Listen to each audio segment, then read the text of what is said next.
우리 옆에 분들하고 같이 인사를 나누겠습니다. 잘 오셨습니다. 우리 같이 인사 나눕시다. 오늘 갑자기 굉장히 무척 더워진 것 같습니다. 밖을 보면 녹음이 풀어지는 것을 우리가 볼 수 있죠.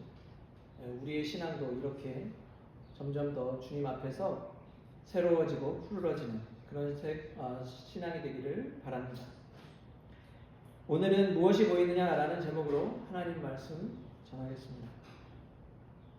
사실 오늘 본문은 제가 읽었던 본문은 두 가지 이야기로 구성되어 있습니다.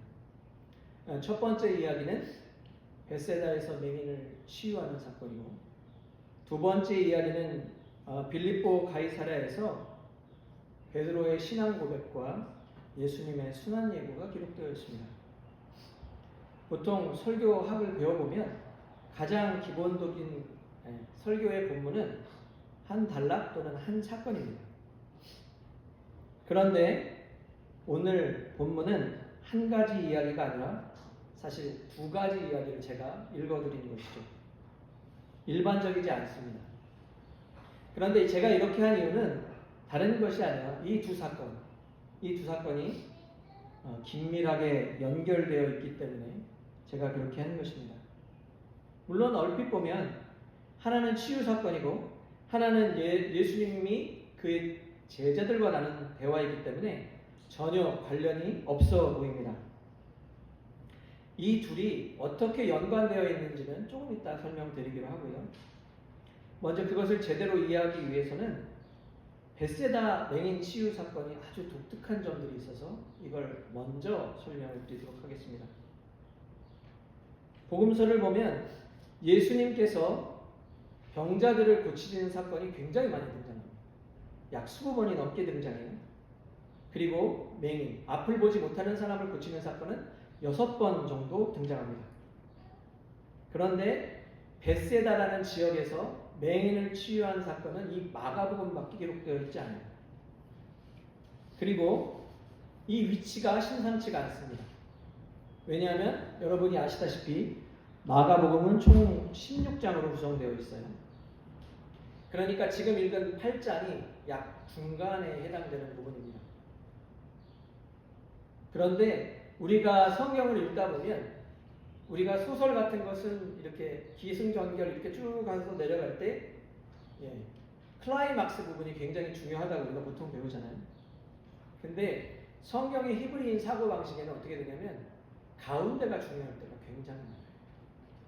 그래서 오늘 성경 본문은 제자도의 핵심이라고 불리는 마가복음의 변곡점이라고 할 수 있습니다.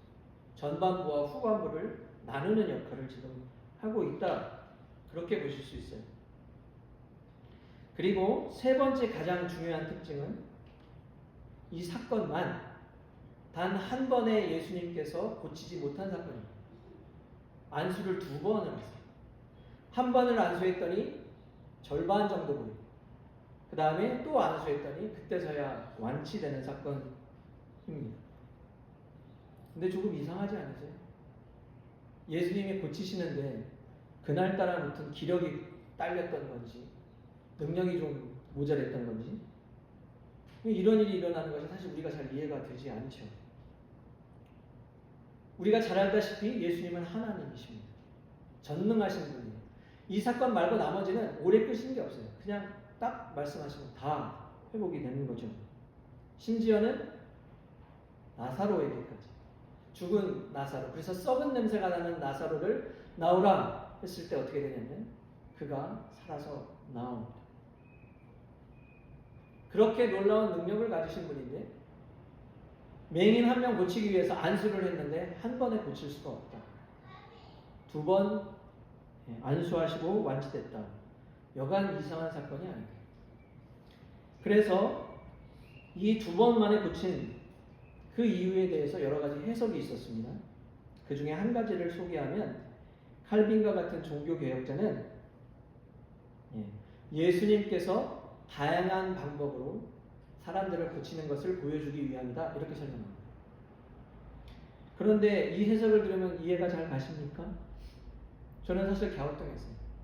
다양한 방법을 보여주기 위해서 택한 것이 예수님께서 전능성이 훼손되는 방식으로 그것을 설명한다. 잘 이해가 되지 않는 거예요. 그래서 참 난제로 해석되어 왔다가 20세기 후반쯤에 이 비밀이 풀리기 시작했습니다. 그것이 뭐냐면 문학 중에서 이야기를 연구하는 파트가 있어요. 그것을 서사 비평, 영어로는 narrative criticism 이렇게 얘기하는데 거기에서 이야기를 분석하는 방식으로 분석을 해보다 보니까 이 이상한 본문이 해석되기 시작하는 거예요. 그리고 그 방법을 연구하다가 무엇을 깨달았느냐? 벳세다의 맹인 사건은 베드로의 신앙 고백과 연결되어 있다는 것을 알게 된 것이죠. 그러면 도대체 어떤 연결점이 있을까요? 이걸 연구해 보면 한 5가지, 6가지가 나옵니다. 근데 제가 지금 여러분한테 설교하는 게 이게 연결되어 있어요가 중요한 포인트가 아니기 때문에 중요한 거 한두 가지만 여러분에게 말씀을 드리고 본문으로 들어가도록 합니다. 먼저 성경 8장을 보면 보는 것이 곧 이해하는 것이다 라는 것을 미리 설명해 주고 들어갑니다. 8장 18절은 다음과 같이 기록되어 있어요. 너희가 눈이 있어도 보지 못하며 귀가 있어도 듣지 못하느냐 또 기억하지 못하느냐. 뭐라고 얘기했냐면 눈이 있어도 보지 못한다 라고 얘기했어요. 그리고 8장 21절은 다음과 같이 말합니다. 이르시되 아직도 깨닫지 못하느냐. 뭐예요? 보지 못하는 것, 깨닫지 못하는 것, 이게 사실 같은 것이라고 성경이 이미 우리한테 얘기를 해주는 것이죠. 자, 사실 이것은 그 뒤에 나온 사건, 그 맹인 치유 사건이 보지 못하는 사건이고 베드로의 사건이 베드로가 완벽하게 이해하지 못하는 것을 보여주는 연결된 사건이라는 것을 얘기하는 거예요.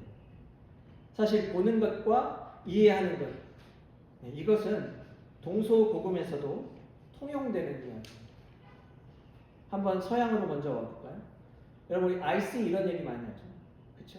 그럼 I see 그러면 그게 무슨 말이죠? 나는 보았습니다 이런 뜻인가요? 아니죠. 그렇게 해석하는 사람은 없습니다. I understand 이렇게 보통 번역하죠. 그러니까 여기서도 보면 본다는 것이 이해한다는 것과 연결되어 있다는 것을 서양 사람들도 알고 있는 거예요. 자, 그 다음에 한국에서 사셨던 분들한테 물어봅시다. 너는 왜 그리 사람 보는 눈이 없니? 이런 얘기 들어보셨죠? 너는 왜 이렇게 사람 보는 눈이 없어? 이렇게 물어보면 이 물음 자체가 왜 눈이 안 좋아서 사람들을 구별하지 못하니? 시력이 안 좋니? 이런 얘기를 하는 게 아니죠. 뭐예요?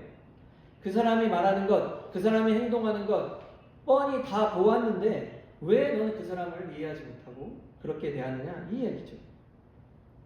이렇게 보는 것과 이해하는 것은 연결되어 있습니다. 그것이 첫 번째 힌트고요.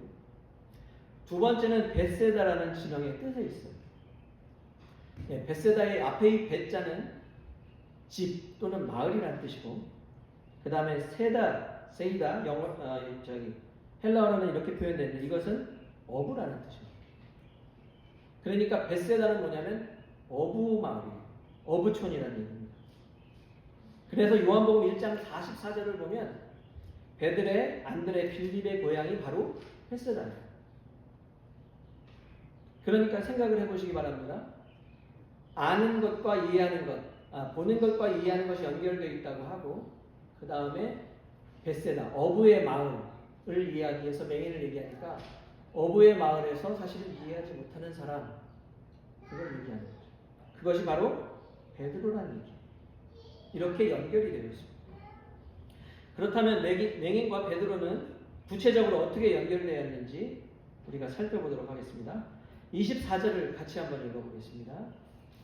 시작. 쳐다보며 이르되 사람들이 보이나이다. 나무 같은 것들이 걸어가는 것을 보나이다. 예수님께서 처음 안수하셨을 때 어떤 일이 생겼냐면 이게 나무가 걸어가는 건지 사람이 걸어가는 건지 구별이 안 된다는 거예요. 그런데 이 맹인의 상태가 바로 뒤에 나오는 베드로의 상태, 알기는 아는데 제대로 알지 못하는 상태와 연결되어 있다는 겁니다. 자, 베드로가 예수님을 어떻게 알고 있는지 두 구절을 찾아볼 거예요. 먼저 29절을 찾아보겠습니다. 같이 읽어보겠습니다. 시작. 또 물으시되 너희는 나를 누구라 하느냐? 베드로가 대답하여 이르되 주는 그리스도시다 하니. 예, 베드로는 주님 앞에서 지금 놀라운 신앙 고백을 합니다. 주는 그리스도십니다. 그리스도가 뭐죠? 그 기본적인 뜻은 기름 부음 받은 자예요. 그것이 히브리어 말로는 메시아예요. 그렇게 유대인들이 고대하고 고대했던 그 메시아입니다 라고 지금 베드로가 고백하는 것이죠. 그의 놀라운 고백을 주께 드리자 31절에 31절에서 예수님 다음과 같이 말씀하십니다. 이제 얘네들이 중요한 것을 깨달았으니 더 깊은 것을 알려주시려는 것이죠. 같이 읽어보겠습니다. 시작. 인자가 많은 고난을 받고 장로들과 대제사장들과 서기관들에게 버림바 되어서 죽임을 당하고 사흘 만에 살아나야 할 것을 비로소 그들에게 가르치시되.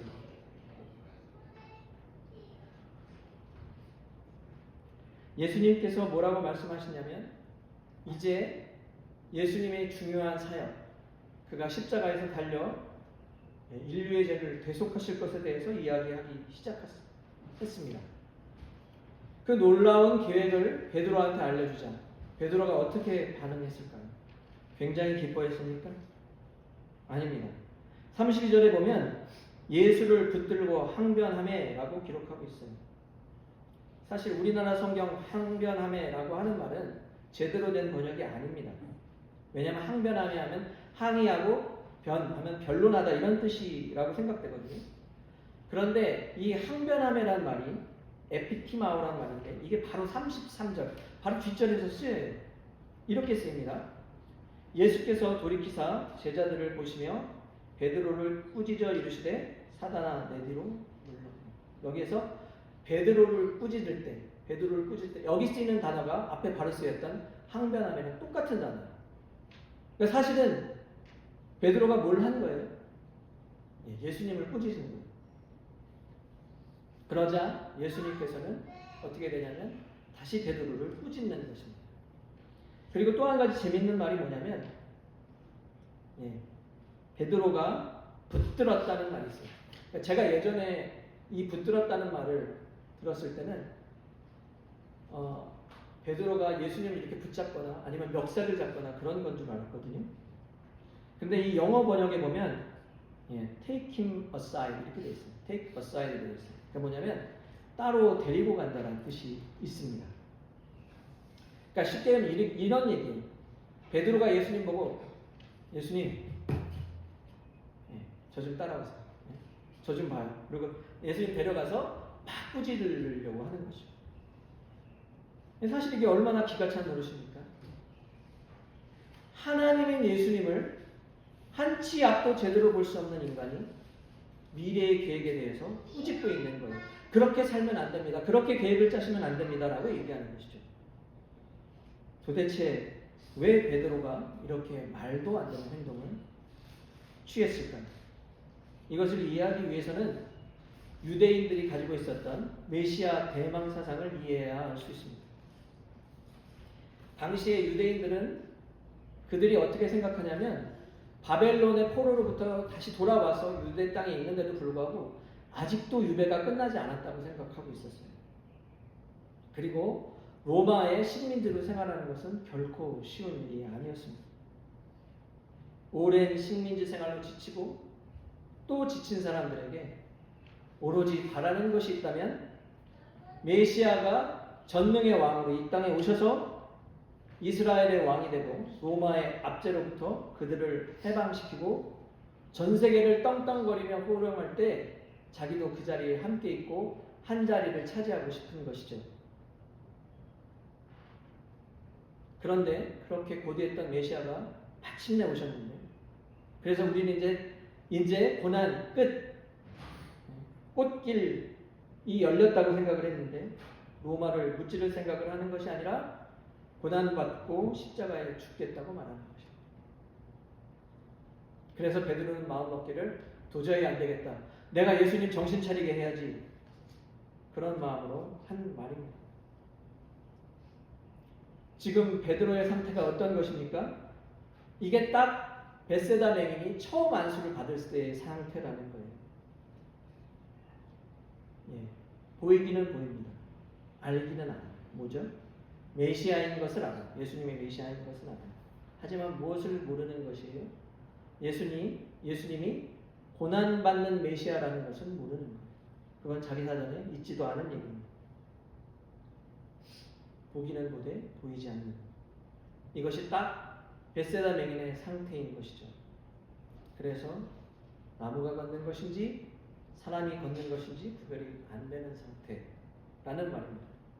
그런데 놀랍게도 예수님께서는 한 가지 말을 더 얹으십니다. 34절과 35절입니다. 같이 한번 읽겠습니다. 시작.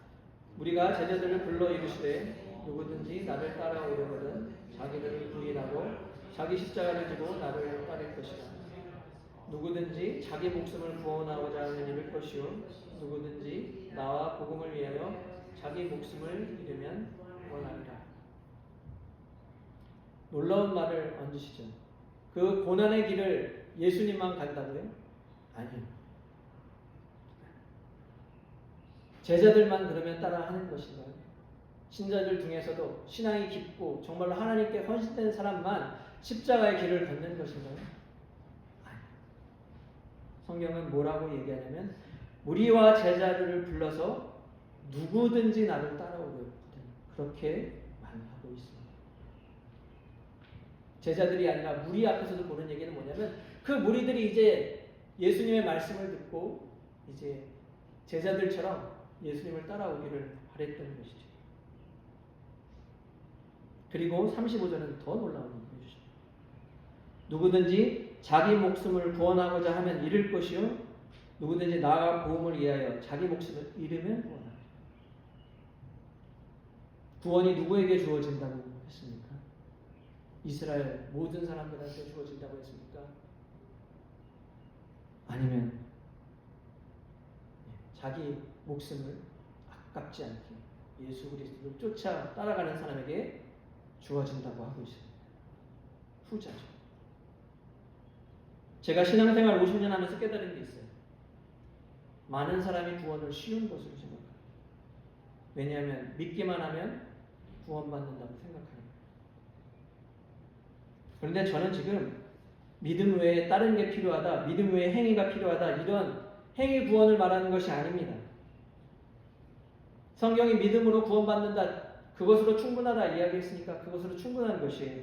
근데 정작 문제는 어디서 발생하냐면 믿음이 잘 뭔지 모르겠다 라는 생각을 참 여러분 도대체 믿는다는 게 뭔가?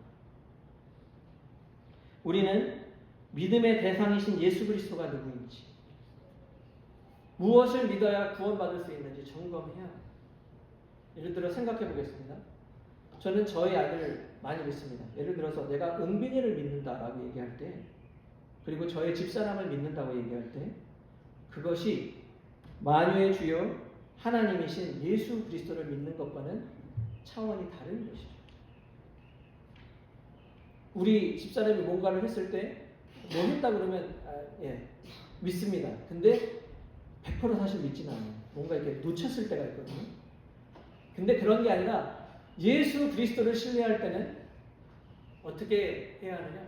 온전히 신뢰해야 합니다. 또 믿음이라는 것은 우리가 생각해 봐야 할 때, 어떤 사람들은 예수님의 특정한 사역, 그것만 자기가 취하는 사람들이 있어요. 요것만 믿을 거예요. 예를 들어서 뭐가 제일 그러냐면, 많은 사람이 예수님이 우리의 구원자다 그러면 별로 힘들어하지 않아요. 왜냐하면 예수님이 우리를 구원했기 때문에 내가 죄 용서받고 천국 간다고 생각해요. 근데 제가 본 많은 사람들은 뭐냐면, 예수님이 네 삶의 주인이야 라고 하면 사실은 네 주인입니다 라고 하면서도 그렇지 않은 경우는 수도 없이 없어요. 예수님께서 우리 삶에 간섭하셔서 말씀하시고 우리 삶을 이끄시고 우리의 미래와 진로와 결혼을 결정하시려고 하면, 주님 왜 이러세요? 주님 왜 제 삶에 이렇게 간섭하시죠? 이런 경우를 많이 보았던 거예요. 그래서 예수 그리스도를 믿는 것은 그렇게 내가 취사 선택할 수 있는 믿음이 아니라 전인격을 믿는 거예요. 그리고 그분이 주인이기 때문에 우리가 그를 믿는다는 얘기는 우리의 삶을 온전히 위탁한다는 말. 100% 신뢰해서 100% 그에게 드리는 것을 믿음이라고 얘기하는 거예요. 그렇기 때문에 그러한 믿음을 가진 사람은 예수님께서 자기 길을 따라오라고 말씀하실 때 따라갈 수 있게 되는 것이죠. 사실 예수님의 12제자는 그렇게 살았습니다. 예수님의 12제자가 어떻게 죽었는지 혹시 아시나요? 쇼츠를 찾아보면 엄청 많아요. 12명 중에 11명이 순교를 당했어요. 예수님하고 똑같이 죽었어요. 그리고 단 한 명, 요한만이 끝까지 살았습니다. 근데 요한은 왜 그렇게 우리가 보기에 평안한 삶을 살았을까요? 아니요. 그는 죽을 수밖에 없는 상황에서 주님이 건지셨어요. 어떻게 되냐면 그를 죽이려고 할 때 사람들이 기름에다 튀겼다고 해요. 전승에 따르면. 근데 그 전승에 따르면 기름을 튀겼는데도 불구하고 이 사람이 사는 거예요. 그리고 나자 반모섬에 유배가 됩니다. 그래서 예수님이 왜 남기셨어요? 요한계시록을 쓰라고 남기신 것이죠. 이게 제자들의 삶입니다. 그런데 언젠가 제자의 삶을 사는 것이 예수님을 따르는 삶이 이런 삶이라고 잘 생각하지 않는 것 같아요. 정말로 예수님을 보면 지금 앞에 있었던 베드로의 그 첫 번째 고백처럼 그 메시아 대망사상, 이상한 대망사상에 사로잡혀서 사는 것처럼 내가 예수 그리스도를 믿어서 문제 해결하고 소원 성취하고 잘 먹고 잘 살고 이것에 우리 삶이 어느샌가 마음이 뺏겨서 살아간다는 거예요. 근데 그럼에도 불구하고 묵묵하게 고난의 길을 가는 사람이 있습니다. 제가 칼빈에서 공부할 때 친하게 지냈던 목사님이 있어요. 그리고 가정이 친해서 특별히 사모님하고 우리 집사람하고 굉장히 친합니다. 그런데 그 목사님이 20년 전에 개척하셔서 120명 정도의 규모로 이렇게 담임 목사를 하고 계셨을 때 하루는 교통사고가 났어요. 사모님이 운전하셨는데 사모님과 아이가 직사했습니다. 목사님은 굉장히 어려웠어요. 1년 반에 굉장히 어려운 마음의 고난의 시간을 겪었어요. 저에게 말씀하지 않으셨지만 아마 그런 어려움이었을 거예요. 그때 내가 운전했더라고요. 내가 운전했으면 내 아내와 내 자식이 살았을 수 있어요. 그렇게 할 수 있었던 거죠. 그분은 하나님의 뜻을 잘 알 수가 없었습니다. 아내를 데려가시고 자식을 데려가신 뜻을 알 수 없었어요. 그렇게 의문이 풀리지 않으니까 어떻게 됐냐면 성도들이 이제 하나둘씩 떨어져 나갑니다. 그래서 얼마 안 있어서 절반의 성도밖에 이제 나오지 않는 거예요. 목사님 말로는 성도들을 환영해야 되는데 기쁨을 맞이해야 되는데 자기 마음에는 풀리지 않는 그 의문이 남은 거예요. 왜 저희 자식을 저희 아내를 데려갔습니까? 그 의문이 풀리지 않기 때문에 사람들을 기쁜 마음으로 맞이할 수가 없는 거죠. 그래서 도저히 안 되겠다. 내가 사역을 그만두든지 아니면 하나님과 정말로 이야기를 나누기 위해서 휴직계를 내고 2주 동안 기도원에 박혀서 하나님께 왜 자식과 아내를 데려갔는지 막 울부짖으면서 기도하셨어요. 그분이 그 이야기, 하나님과 그 2주 동안에 기도원에 있었던 이야기를 참 아름답고 길게 얘기해 주셨는데 다 이야기 기억도 안 나고 다 하실 수도 없지만 마지막 그 한 가지 부분을 여러분과 나누고 싶습니다. 이분이 데려가신 이유를 알고 싶었다고 했잖아요. 그걸 놓고 기도했는데 주님이 그런 마음을 주시더라고요. 내가 너와 네 자식과 네 아내를 왜 데려갔는지 설명하지 않겠다. 다만 하나님이 너와 똑같이 자식을 잃었던 분인 것을 인정하고 나를 신뢰하며 따를 것인지, 아니면 나와 평생 원수로 살아갈 것인지 네가 결정하라. 그런 마음을 주셨다. 목사님은 그제서야 흔한 빚을 얻은 것 같았다고 이야기하셨습니다. 왜냐하면 하나님도 아들을 잃으셨던 경험이 있는 아버지였다는 것을 그때 깨달은 것이죠. 그래서 주님께 다시 충성하기로 마음먹고 그 교회에서 열심히 사역을 했어요. 그러고 나니까 얼마 안 있어서 원래 그 인원이 복구되었다고 합니다. 그 목사님은 그 이후로 재혼하셔서 지금 저희의 집과 이렇게 왕래를 하는 사모님과 결혼하셨어요. 무려 6명의 자식을 낳았습니다. 저희가 4명을 낳아도 이제 굉장히 많이 낳았다는 얘기를 많이 듣는데, 그분은 그 전에 사모님이 낳았던 애까지 해서 총 7명의 애가 있어요. 지금도 어떤 교회에 갔더니 목회자가 이제 떠나는 일 때문에 목회자가 없는 그 교회가 너무 불쌍해서 자기가 지금 사역하던 교회를 내놓고 열심히 그 교회를 개척해서 섬기고 있어요. 그런데 이야기가 여기서 끝나면 좋은데 몇 달 전에 전화가 왔어요. 사모님께서 이번에 암선고를 받으셨다는 거예요. 사모님이 암선고를 받자 하나님께 원망이 터져나왔대요. 왜냐하면 그 사모님의 어머님이 똑같은 병으로 돌아가셨거든요. 아마 엄마를 잃었던 어릴 적에 두려움이 엄습했던 것 같습니다. 그리고 다행히 조기에 발견돼서 암 수술은 잘 끝났다고 전화가 왔어요. 그렇지만 이 과정을 지나는 게 결코 쉽지 않다고 기도해달라고 연락이 왔습니다.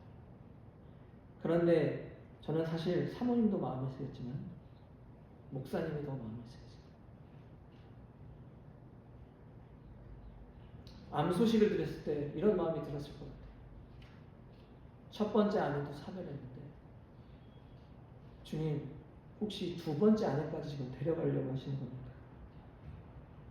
이런 생각이 들지 않았을까요?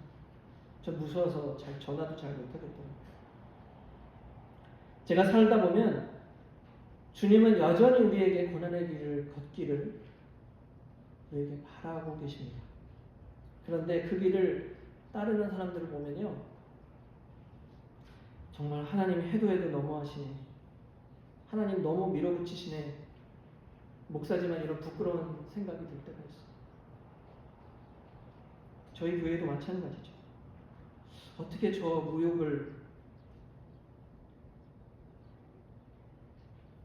그런 오랜 시간 동안 견뎌내지? 어떻게 그 배신의 어려움을 그렇게 오랜 시간 익혀내고 살지? 그런 생각이 들 때가 있습니다. 저분이 그런 분들 보면 참 대단해요. 근데 느껴지는 거예요. 그분이 하신 게 아니고 그런 사람들이 하신 게 아니라 주님께서 그 십자가의 길을 가실 때 그분들의 손을 잡아 일으켜 세우셨다고 믿습니다. 그래서 어그러진 다리와 무릎을 펴서 주님을 쫓아가도록 그렇게 오늘도 독려하시는 것이죠. 말씀을 맺습니다. 여러분은 무엇이 보이시나요? 아무것도 보이지 않습니까? 아니면 나무 같은 것들이 걸어다니는 것이 보입니까? 아니면 내 눈앞에 예수와 그가 가셨던 십자가의 길이 보이십니까? 돌아볼 때 자신이 십자가의 길이 아니라 세상의 길을 더 탐하고 있다. 그 길에서 돌이키시고 주님께서 안수하여 주셔서 주님의 그 밝은 빛으로 나오시며 주님을 밝히 보이시기를 소원합니다. 또 여러분들이 그 보이는 그것이 예수와 십자가의 길이 보이시면 주께만 여러분의 눈을 고정하시고 오늘 또 묵묵히 그 그 길을 쫓아가시는 여러분이 되시기를 주의 이름으로 축원드립니다.